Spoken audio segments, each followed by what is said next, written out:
The prosecutors voted to transform the association to the Eastern Africa Association of Prosecutors, welcoming countries from the Central and Southern Hemisphere and Indian Oceanic countries. Seychelles and Mozambique are the new boys in the bloc. Closing the conference, Supreme Court Justice Mike Chibita emphasized protection of women and children against transboundary crimes, a major theme of the conference. When we fail to protect them against transboundary crime, then we would be destroying future generations and would be a failed generation. Let us pause for a minute. To whom shall we hand over this society if women and children are threatened by transboundary crime? The DPP of Kenya, Noordin Haji, the new president of the Eastern Africa Association of Prosecutors, explained his vision. One of the visions that we have is, of course, to share our best practices within the East African region to the other regions that border us.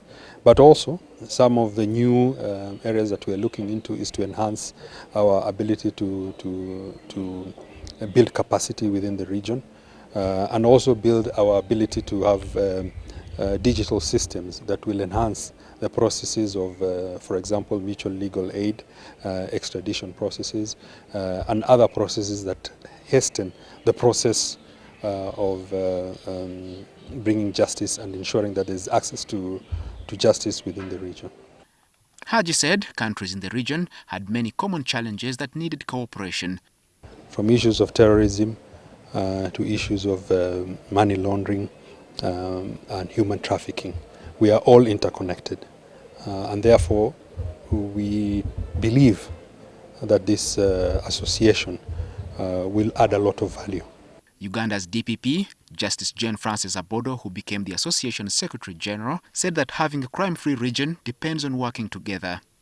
Our strength is in numbers. When you just tell Ugandans that, do you remember the 2010 bombings? Actually, we were, if it was not for cooperation from Kenya, cooperation from Tanzania, we wouldn't have been able to actually get a conviction, because most of our evidence was in Kenya, like 70% of our evidence was in Kenya, and the other percentage was in Tanzania, and only a small fraction was actually in Uganda. So for the ordinary Ugandan, we just know that this kind of collaboration for us with now many more countries is actually makes our work as prosecutors better. The association leaders say they have discussed and will push for financial autonomy as well as building capacity for joint training of Eastern Africa prosecutors. Edward Mhumza, NTV.